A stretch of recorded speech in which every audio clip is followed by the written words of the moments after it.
All right. Good afternoon, everyone. Welcome to Wednesday Wisdom, How to Do Business, Build Business Processes for Revenue Generation, hosted by the ATL Airport Chamber. We're thrilled to have you join us today for this insightful session designed to help you streamline, optimize, and grow your business with proven strategies. My name is Natasha Bowles, and I am the Director of Program Management for the ATL Airport Chamber. We're honored to have Jason Smith, Lead Senior Consultant, with us today. Jason brings a wealth of experience in sales, business development, and process optimization, having trained thousands of professionals and worked with top organizations like IBM, Red Hat, and American Airlines. Today, he will cover defining and mapping your core business processes, standardizing workflows for efficiency and scalability, implementing automation and technology for optimization, and measuring and improving processes for sustainable revenue growth. This session will be recorded.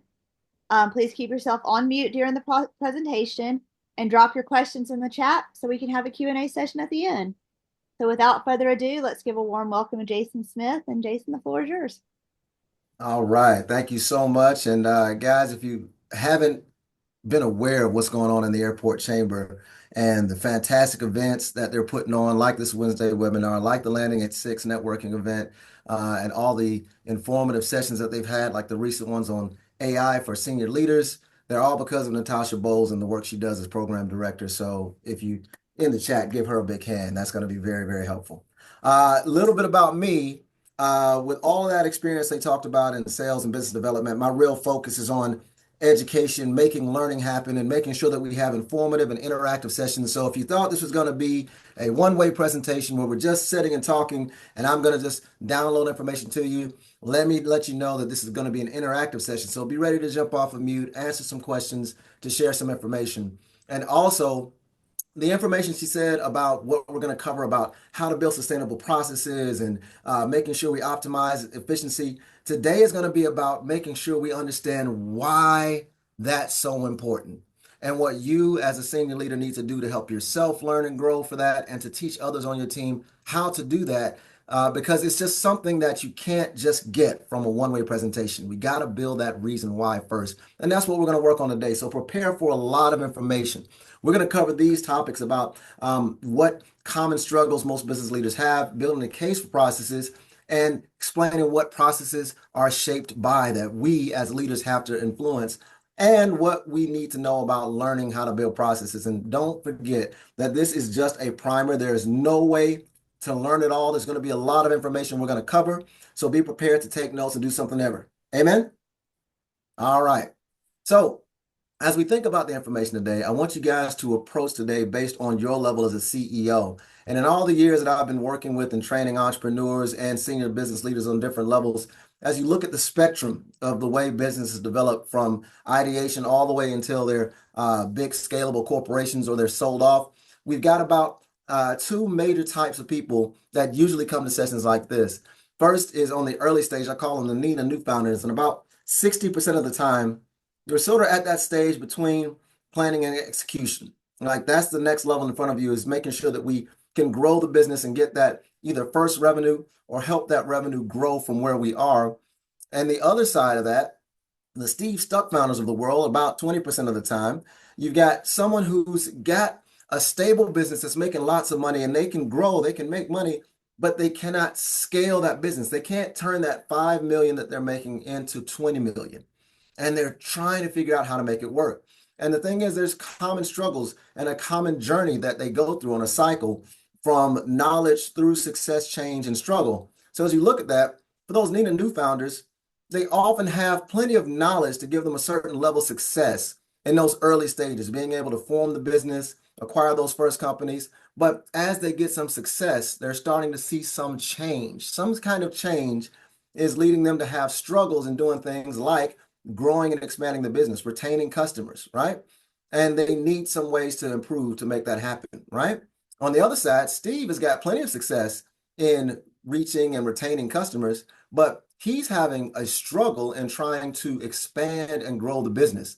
And Steve needs new knowledge to help him make the changes required to see the success in moving to that next level and expanding the business. Funny enough, The type of knowledge required for the Nina New founders at the early stage and Steve Stuck founders is the same thing. And just so you know, in this interactive session, we're going to have a lot of open QR codes with links to information that you can use. Go on and shoot that QR code. It'll take you to an article about what early stage founders and entrepreneurs need to do to scale. But it tends to be the same type of work that we're going to talk about today.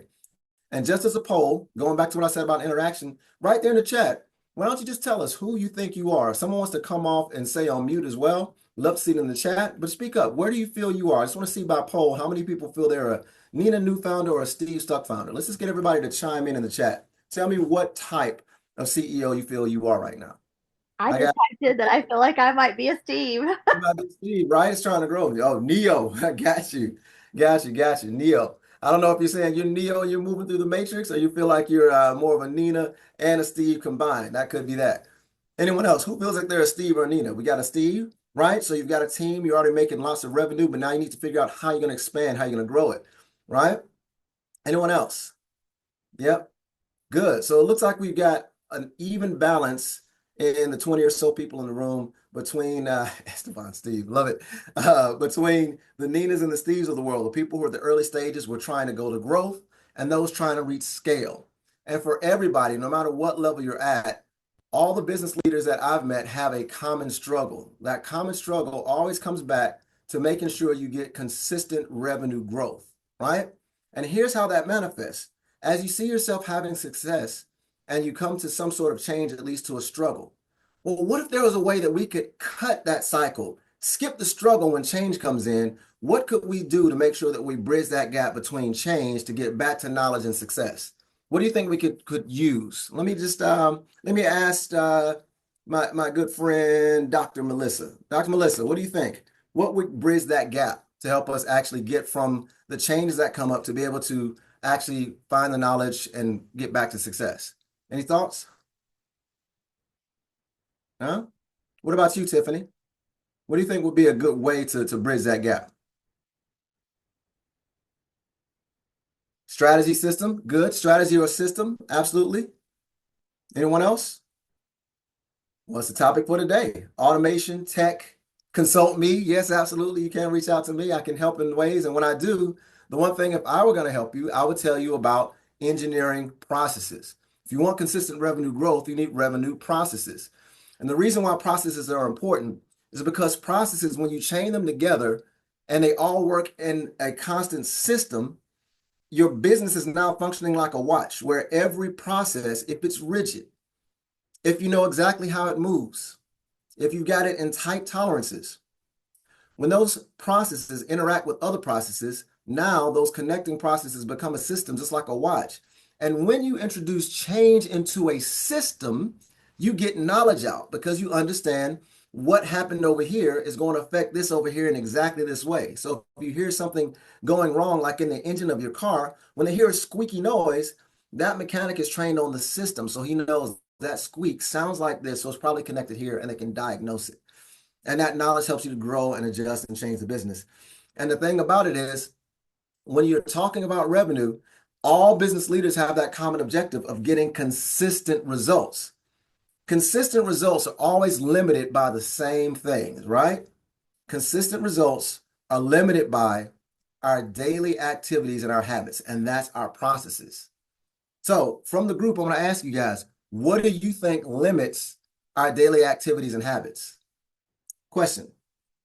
Anyone chime in? Lyndon, you actually are an Operation Hope coach. I know you deal with this. What limits most people's ability to do consistent daily activities and habits?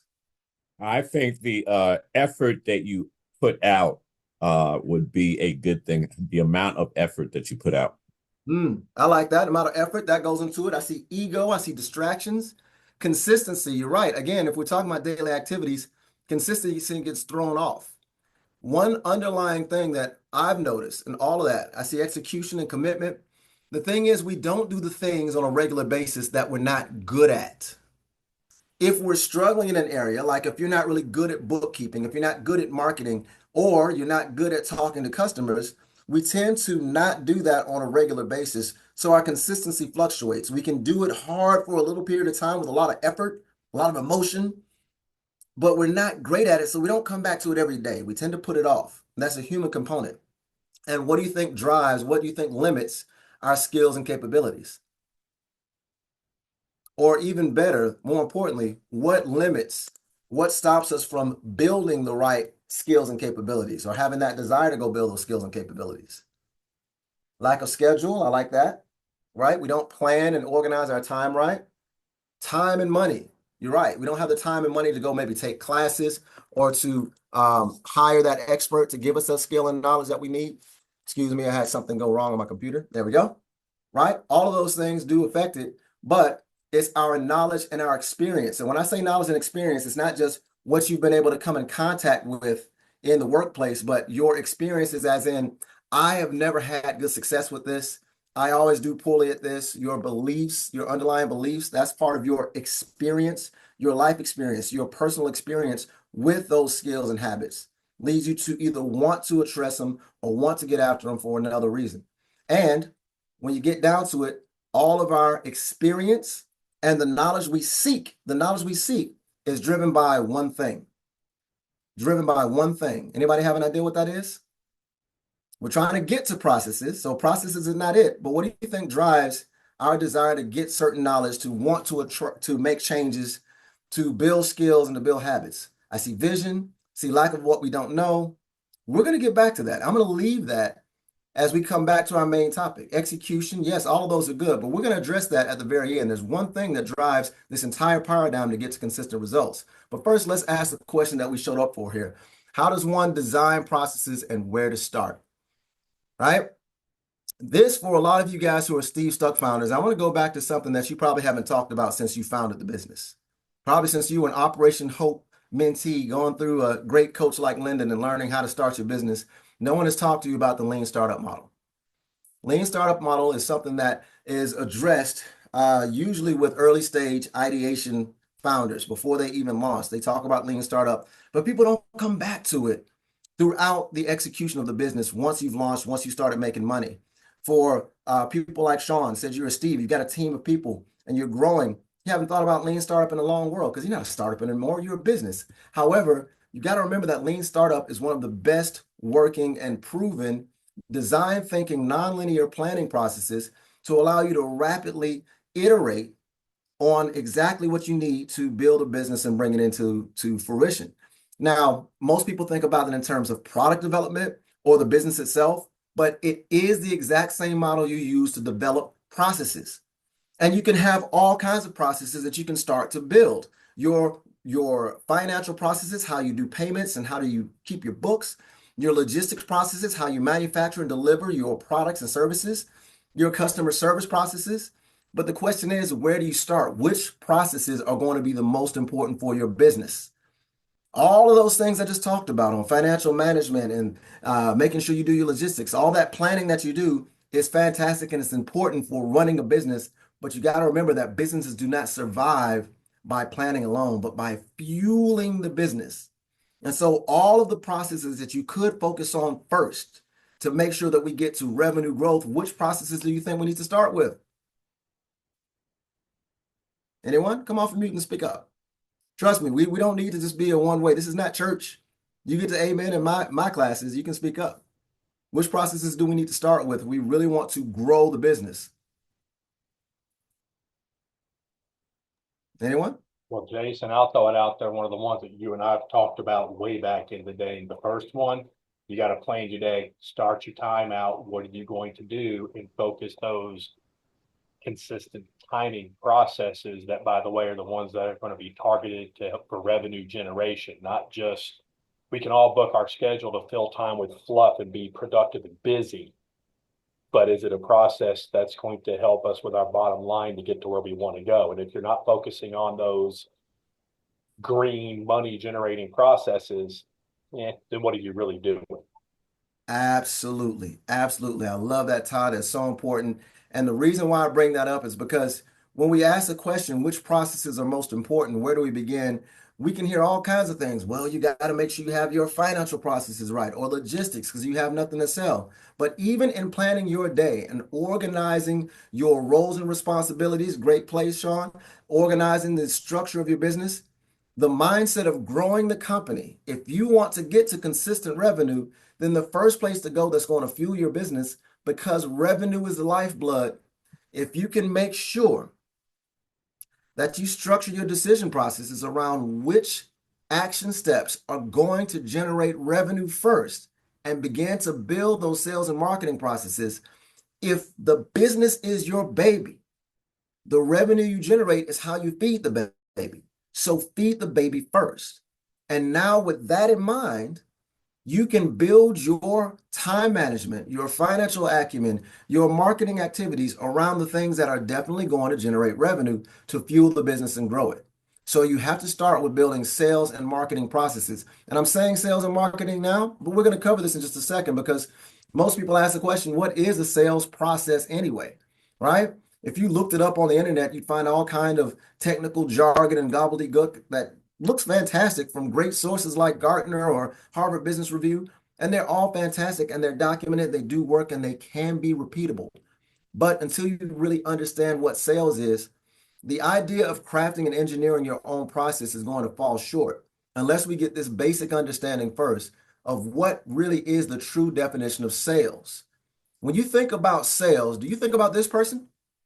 A lot of people do. Just put your hand up in the chat if this person comes to mind when you think of sales. I know we've got a more developed, more advanced audience here today, right? But there's a few people, when they think of sales, this is what they see.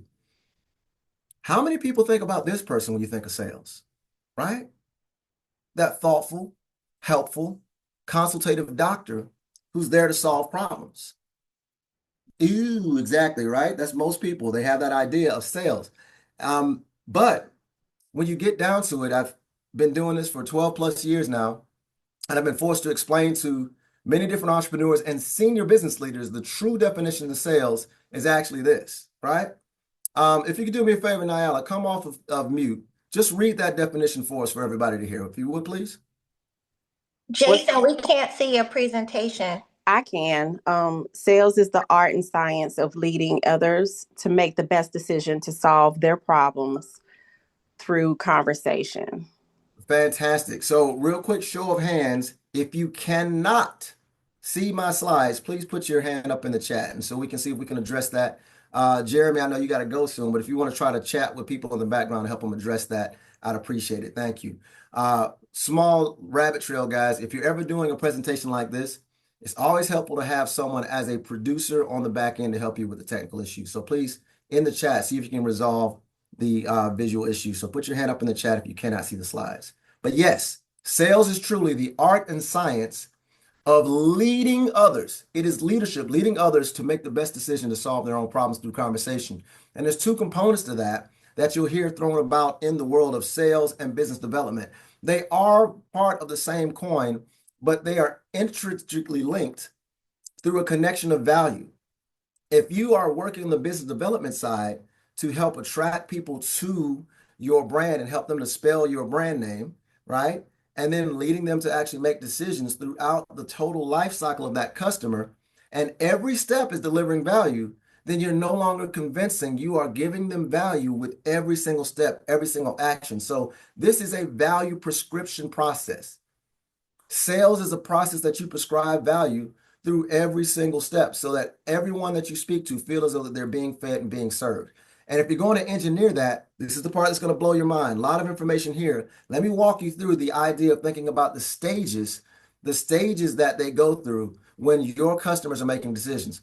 Put yourself in this place. As a business leader, you have a business, you have a company, or even in your family, you think about the stages you go through when you're trying to make a decision about solving a problem. I'm going to focus on an enterprise company, or a large company customer, where at the early stage 0, there's really no opportunity because there's been no problem identified. But as soon as there's some problem that's identified and they know they need something, they move into the first couple of stages of strategy and initiatives of like, how are we going to start to address these major problems? And at that stage, there are certain value drivers, certain things they care about based on the stage. Those value drivers plus what stage they're at is going to lead to the steps they take. So early on in these first couple of stages, they're thinking about their needs, their problems, how they're going to solve it, who could help you, what are the industry best practices. That's all you care about. Is it in line with those things? And you're only open to certain things. you're going to take certain steps. In the chat, put down some of the things you think that people would do if you have a large corporation or just a decent sized company, maybe the size of your own. At this early stage, you're just figuring out strategy. What things are you willing to do? What things are you open to actually doing at this stage? It's probably not going out and talking to salespeople. It's probably not going out and trying to sit down and test products. You're not ready for that yet. You're not at the stage for that. And so the actions that company takes to attract you has to be in line with that. So in the chat, let me see that light up. What are some of the things that you might do at that early stage, right? I want to hear from you guys, but some basic examples are these, right? That a company would assign some sort of point of contact to be that strategy focal point in the company to start to develop that, doing some research, assigning maybe a consultant to come on and just give them advice, but they're not trying to pick products yet. As they move forward and they move into the stages what they're thinking about, getting the right capabilities and the best options in place, now their value drivers change. They shift throughout those stages of the buying cycle. Now they care about making sure the features and the functions are right. They care about which things are going to help mitigate risk as bringing that in and all the changes that are going in, the whole total cost of the project versus just the price of the solutions and whether or not they can really make time for it, right? And at those stages, they're open to doing other things that require more resources, right? Now they'll start to go to strategy meetings. Now they'll meet with some vendors. Now they start to do these things. But if you propose those things too early, you can turn somebody off and feel like that they're really being salesy. But when someone's in those last stages and they're starting to think about actually making a purchase, now they start to get into cost versus value. They get into all the things that really matter about implementing what they're going to do and planning everything going forward.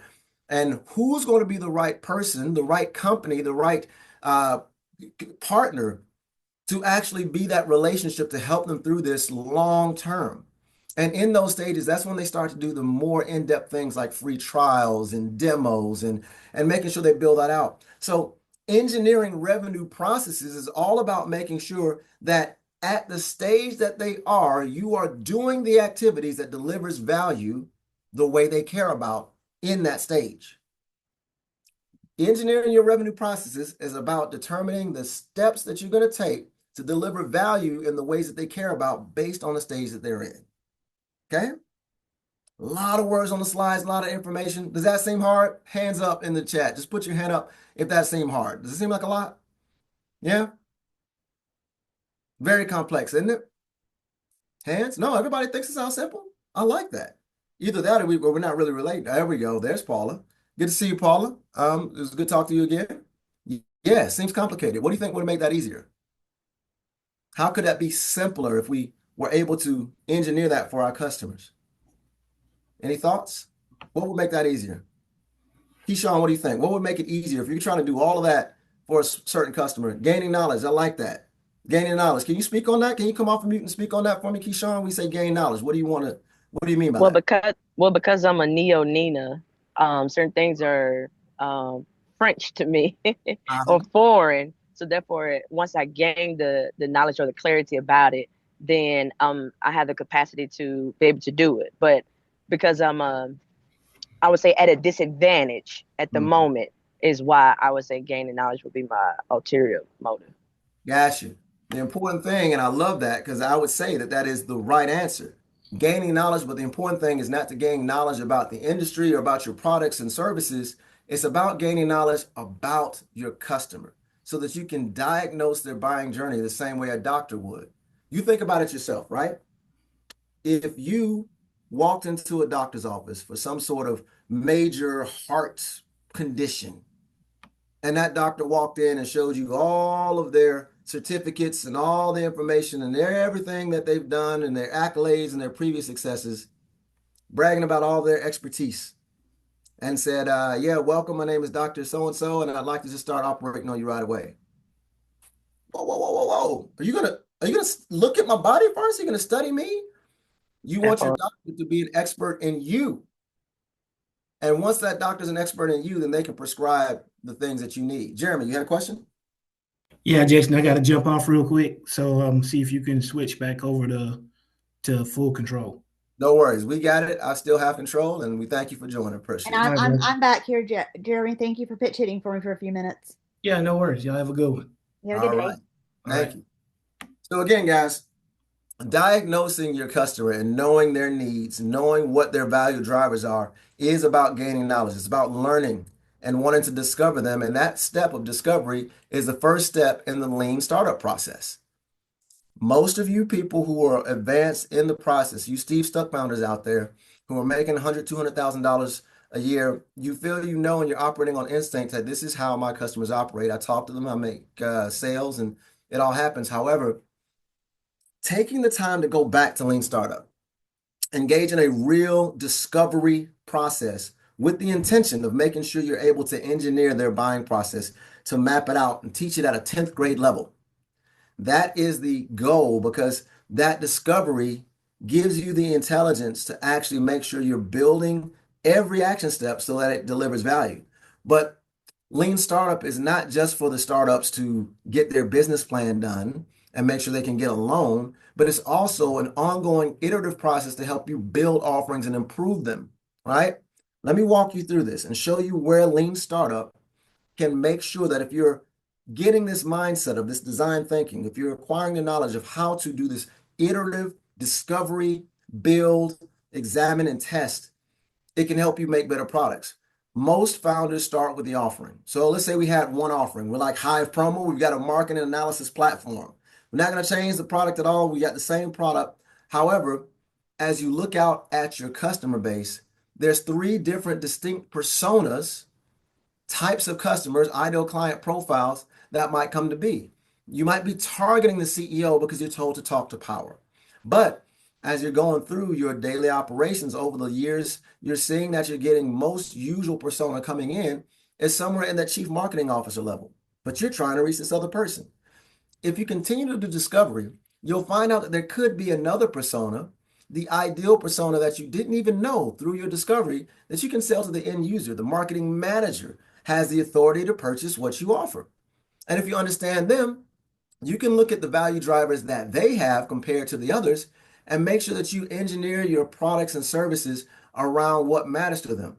Once you look at how these different personas perceive value in the same offering you have, no matter what it is, they care about different things. You can use that same design thinking, lean development model to actually make the required changes to your product to deliver more value throughout. Beyond that, through discovery, you can actually get the actual language to speak value to those different personas. One solution, without being changed, needs to be spoken about in different ways. So just for your value propositions, you can use something like the business model canvas. Those of you who know me, once again, we're using terms from way back at the beginning of your entrepreneur journey. Still a huge, valuable design thinking exercise to see everything in one place. It structures out how you take what it is you do, compare it to who you serve in detail, the discovery of who you serve, and all the interactions between what they are going to get and what you hope to charge for it, to develop different value propositions for what you're going to say, and engineer those value propositions for every single stage so that you have the language, the proof points, the content, the processes to deliver that information in a way that resonates with them, because you are that doctor who is really, really diagnosed deeply to prescribe. And now your sales processes become prescription steps. So based on whatever persona that you're dealing with, whether it's a CMO or a marketing manager or the leader of the business, during business development, you have very specific steps that you're going to take in business development to help them to understand who your brand is, why you matter, and how you solve their problems. And as you move through the timeline of speaking with them, you have deliberate, well-planned, thought-out action steps to lead them to make decisions, one conversation, one demo, one step at a time. And if you engineer all of that, it leads backwards into all of the activities that you and everybody else in your business needs to do in order to help deliver that value, and then helps you to look at where you need to put your time to focus on what it is you have to do throughout the weeks, throughout the months and the quarter to lead the team to make that happen. And it's not just important to understand it yourself, but to get this mindset of iterative process thinking into your organization and pass that on to others so that they think that way. You have a question, Tiffany? No, that my hand was just raised from before. Sorry. Oh, got you. I was on the floor and I looked up. I thought your hand had popped up fresh. It's all good. Yep. I hear a few things there. You got to woo me first, right? So again, you do. And the idea in the chat, someone said you got to woo me first. Wooing someone is about delivering value. That's what wooing is about. So if you don't have a process for it, every time your team goes out to talk to the same customers, they're winging it, right? And hope is not a strategy. For you as a very successful Steve Stuck founder, made $100,000 a year for the last 3 years, there's a lot of stuff that's happening inside of you intuitively from your experience. But without these steps documented at a 10th grade level that others can follow, there's no way for you to go from growth to scale. Growth is addition. You do more of the same things faster and better to get more of the same results. That's addition. Scale is about multiplication. That means getting those same results done in tandem with you. So if you're doing 100, the only way you can double yourself is to double you, so that now you got 200 happening in the same amount of time. And that means documenting these processes. And the most important process is feeding the business. This step right here. So discovery is the diagnosis for that. And the sales process becomes the prescription, right? The sales process becomes the prescription. I'm showing little clips from the workbook that I actually teach from. If you'll see in my virtual background, there's a link to the Entrepreneur Sales Intensive. That's the workbook that some of these pages come from. And on that page, you'll see this one little diagram here, right? That diagram here has an intersection between sales, marketing, and operations overlapping with sales process right in the center. That's what that diagram says, right? And the reason why I'm highlighting that on that page right now is because you got to understand that sales is not something that happens once in your interaction with the customers as a prospect and turn them into a customer and now they're out of sales. No, sales is a long-term company-wide effort. And if you think of everything that happens in that customer's journey, there's things that they do with you and things that they do without you.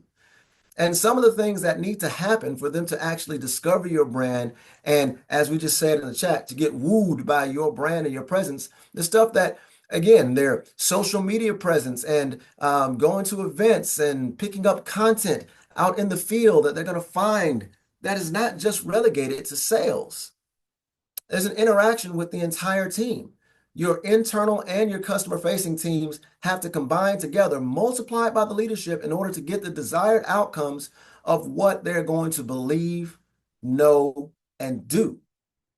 If you cannot get both your internal and external teams working together, sales, marketing, and operations all working together, so marketing is painting the picture for sales to tell the story, for operations to keep the promises of the story that the sales team has made, then they're not going to do the things to require them to continue in the entire life cycle, that entire customer life cycle of that customer. In the business world, you hear people talk about the LTV to CAC, lifetime value to cost of acquisition. That is a key metric in the financial success of your business. And the lifetime value does not stop at a transaction. As soon as they have become a customer, the adoption process, operations, your customer success teams, your customer support teams, your internal product development teams, making sure that they continue to grow the product and service with the customer. All of that is a part of the sales process to continue to lead that customer to make the best decision to solve their own problems through interactions and conversations. It requires the entire organization to have that mindset that sales is everyone's role.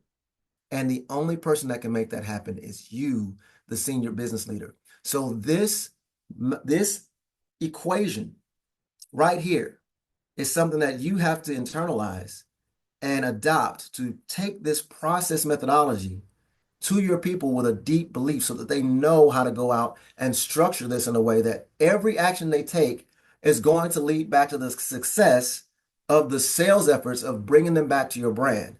Asking the question, does this change that I'm making to my financial processing and payment system, is this designed to actually help make it easier for my finance team internally? or is it something that's going to give value to the customers so that they want to come back to me to solve their problems? And that mindset makes the difference, right?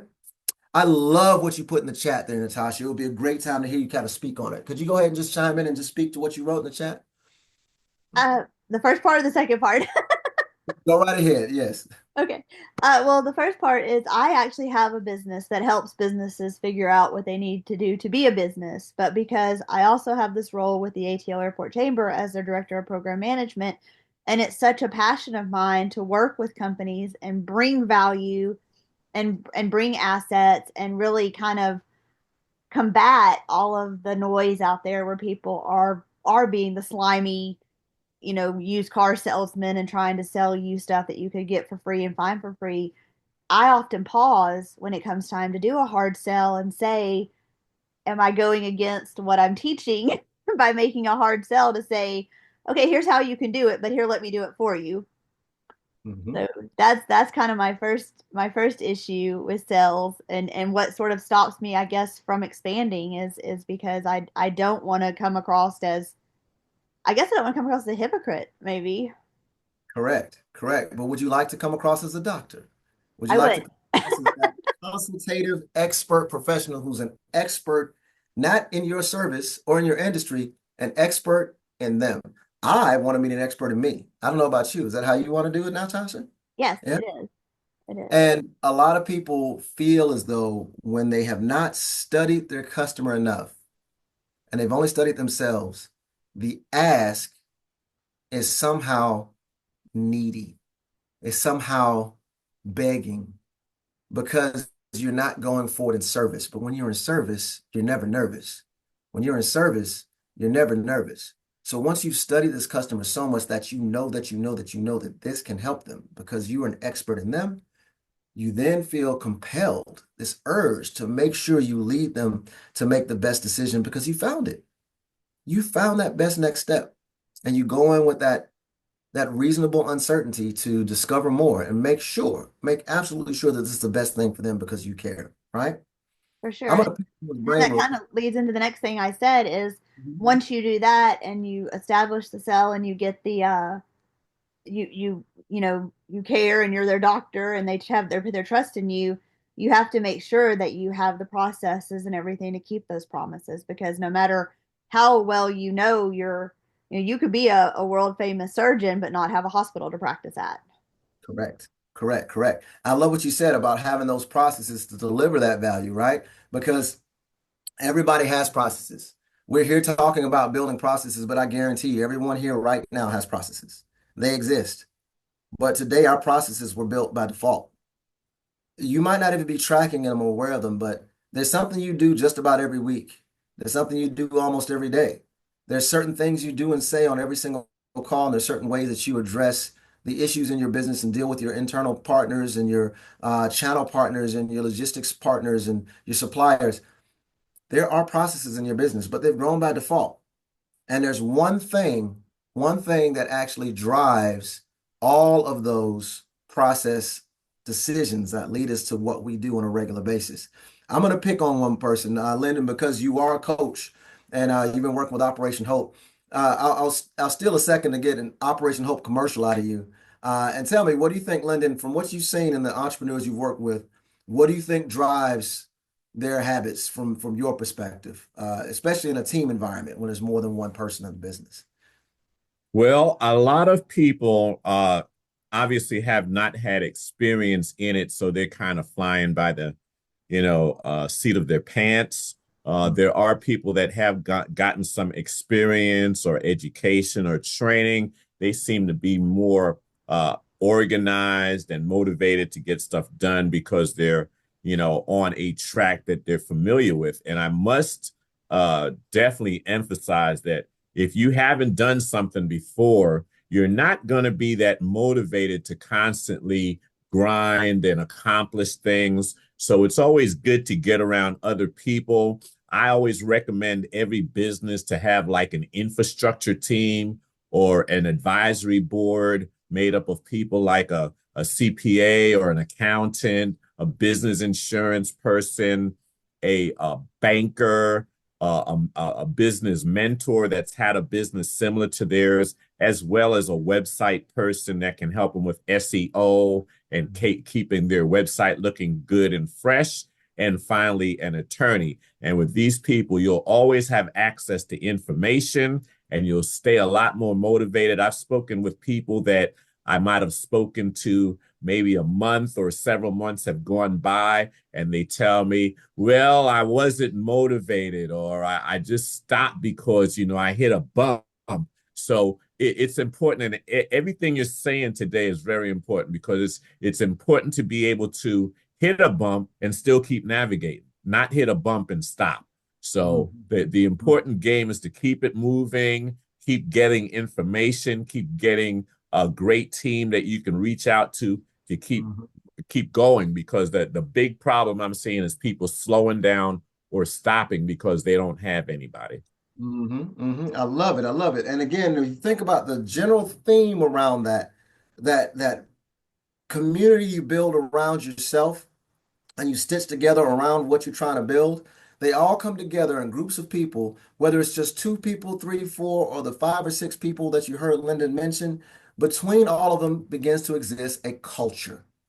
There is a culture there. That's that combined system and collection of interactions that becomes this pre-existing beliefs and motivations that happen without anyone having to communicate, that lead people to acquire certain knowledge and perceive knowledge in certain ways, and to now develop certain skills based on the relationship to the rest of the group, the peer accountability. That is culture. And culture that's built by design and not by default requires re-education. You got to make sure that you go and learn. And so what I'm going to leave you with here today, the last point we're going to address is, as we talked about all these concepts, you've got some broad notes on what we've covered, and you need to go back and learn it. But you've got to remember that as an adult, we don't learn the same way we did in school.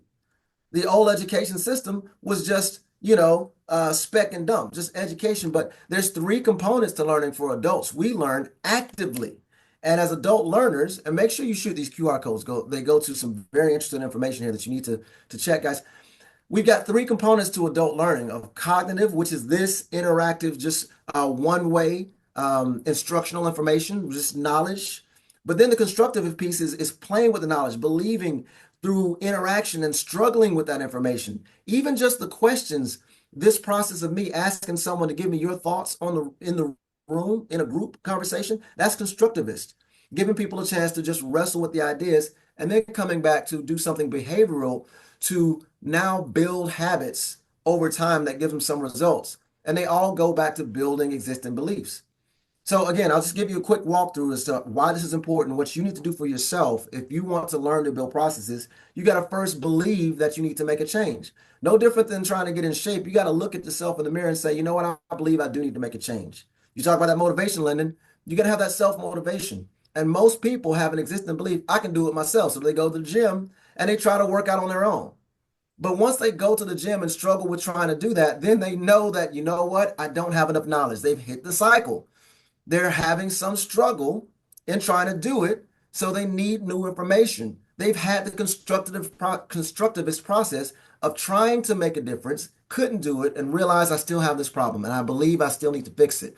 That's that combination of constructivists. And for that reason, to break the cycle, they go seek new knowledge from a trainer. They get a coach. They get someone to help them that delivers a process. Similar for you in this idea of lean startup and applying processes and making sales and revenue generation the real focus and North Star of your business. These are new concepts with cognitive dissonance. If you want to learn anything I've said, if it sounds like that makes sense, you got to go out and begin to struggle with it so that you then want to seek the knowledge. And once you seek the knowledge, you'll start to do some things, take action. And once you start to see results, it creates a positive feedback loop that leads to those habits that you actually want to continue with. And without that happening, we as adult learners cannot take on new information to change human processes that are deeply ingrained, like how we wake up in the morning and how we talk to people and interact with customers, especially when it comes down to something as very personal as consultative and very relationship-driven sales. So you have to go through this process yourself to believe, know, and do. And if you've been paying attention, you've seen that at the corner of every one of those slides. It's woven into everything we do to build that belief, to open your heart to the knowledge, and now take some action to again make it habit, right? So since that was a lot of information, I promised we would get through it. I need some help. Let's come off of mute. If you could, please, let's recap what we did. Todd, if you do me a favor, Air Power, read that first section for us and just recap what we covered today. Bottom line is this. You got to put the processes in place that are going to ultimately generate revenue for your company. So the Awesome. question is, where does that process start? Well, obviously it goes back down to that very pivot point that you're talking about. You're going to have your proper leadership and culture to develop your team. And in order to do that, well, you got to know what you're doing. If you don't know what you're doing and you just go out there and screw it up and mess it up, well, you're not going to get anywhere. You're going to get stuck. You're going to get discouraged. So what do? Yep. Reach out. You get those resident experts to give you advisement, to help you out, to hold you accountable. Get into the business and do the grind of what those coaches are telling you to do, to actually apply those processes. And as uncomfortable as it is to do some of those processes, that you're increasing your knowledge, you're improving the processes, you get better, your confidence grows, you get boosted up. Now you're doing that, learn, grow, do, and then it's going to drive the revenue ability up for you to be able to put the processes in place that become second nature, that helps you stabilize and scale your business. Short and sweet to the point. Yes, sir.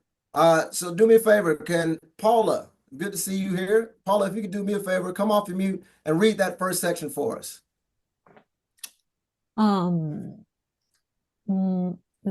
Most business leaders have common struggles.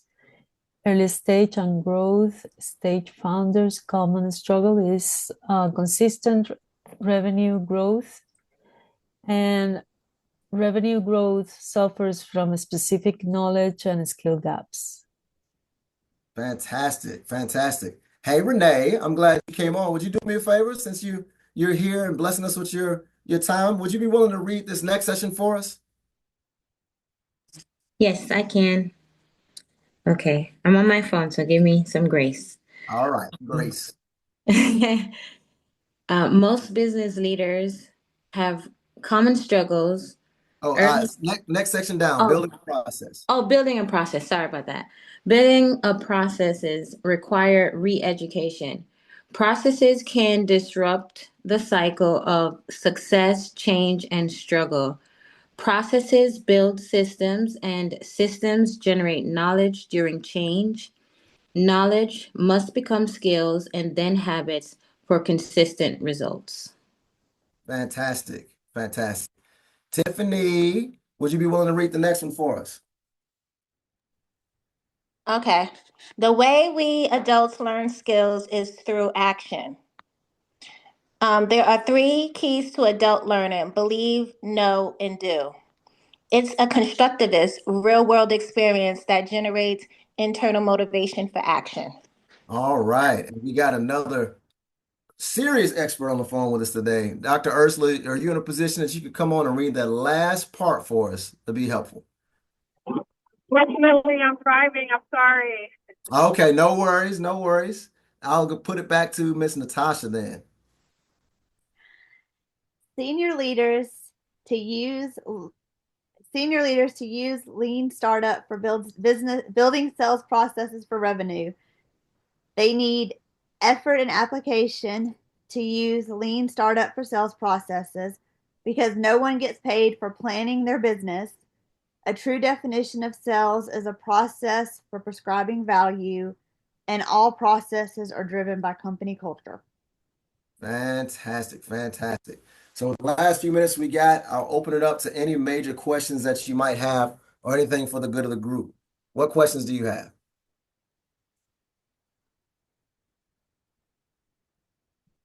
All hearts and minds are clear, or our minds are completely full, one or the other. Raise your hand. Full. Full. Very full. Very full. Well, I did not want to leave you guys. I just have a quick question. Yes. Go ahead, Doctor. Just before we close, will this Yes, but will this be made available for anything that I may have missed? I'm going to get these slides Recording. directly. I'm going to get these slides directly to Natasha, and she's going to work out a way if the airport feels it's prudent, since it's their content, as to how to make recordings available. But I will make sure that the slides do get to Natasha. And I will say that all you got me, recordings are Doctor. available to members. There you go. And you got me, Dr. Ursula. So I'm your recording right here. All right. But because this is just a primer, I do have follow-up for you to make sure that you're able to come back later and get more information. There's another webinar next week on the 27th. I will be presenting a next step in how we build culture, going deeper into the culture piece with a huge expert, Gaurav Rastogi, who I've worked with in the past. Met him through ATDC, the Georgia Tech Entrepreneur Accelerator, building and developing cultures for a long time. Click that QR code so you can come to that on the 27th. It's also on my LinkedIn. But wait, there is more. Right? I can't leave you hanging. I want you to be able to have that behaviorist piece to actually do something with this information. So I'm giving you guys in the chat, if you go to the chat right now, I've already pasted a PDF of this revenue process workflow, right? If you choose to, your mission, if you choose to accept it, is to take that PDF, sit down with yourself and your team, and just look through every step. This is just a workflow of the revenue process that most businesses should have in order to flow through their business, right? So if you can just take a time to sit down and look over the information that's on that primer, that little worksheet, you'll get an idea of what your steps are today and start to get your mind around what steps do I need to change. And that can lead you back to, as Todd was saying, the need to look at your time and plan your schedule around making those activities happen on a weekly, quarterly basis to ensure we have consistent activities that we know deliver value that will certainly deliver revenue.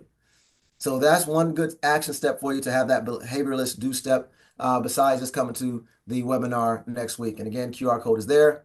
With that, I'll pass it back over to Natasha to wrap up these last 5 minutes and share the information about the chamber, which that QR code should be live to get you to that information. So, last point, if you'd like to check out the workbook, QR code in the corner of my screen. So, Natasha, back to you.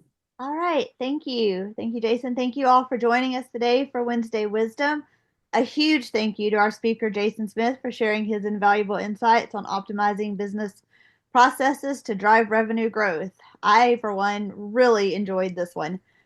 We hope today's session provided you with actionable strategies and a lot of ideas for setting up your business for long-term success. If you have any follow-up questions, please feel free to reach out to myself or to Jason. We would both love to continue the conversation. If you want to join us next week for our Wednesday Wisdom webinar, where we will dive into the world of AI and business with Tiffany Williams. And it's Hive Pro, Tiffany. Still on with us? Sorry, yes. All right, Tiffany's going to be our guest next week to tell us how AI can enhance your brand and marketing strategies and give you guys some practical strategies to implement AI for business growth. That kind of follows really well in hand with what Jason said about setting up processes and stuff, because AI can be a big help with that. Also, don't miss Landing at 6. If you're looking for another opportunity to network and build valuable connections, join us on Thursday, March 27th, where we will be bringing Landing at 6 back to the rooftop at the Kempton Overland Hotel. You can connect with business leaders, entrepreneurs, industry professionals, build your ecosystem in a relaxed and engaging environment. And this, we've already got 72 people signed up. So this is a perfect opportunity to expand your network and gain insights that can help you grow your business. Go to airportchamber.com and click on the events to sign up for that event. It is a free event, but you have to be a registered guest. Also, just want to kind of put it out there really quickly. If you're interested in joining the chamber, a lot of the stuff that we do is available for free to our members. And there's never been a better time to become a TAC member. Our membership drive is ending soon, and you don't want to miss out.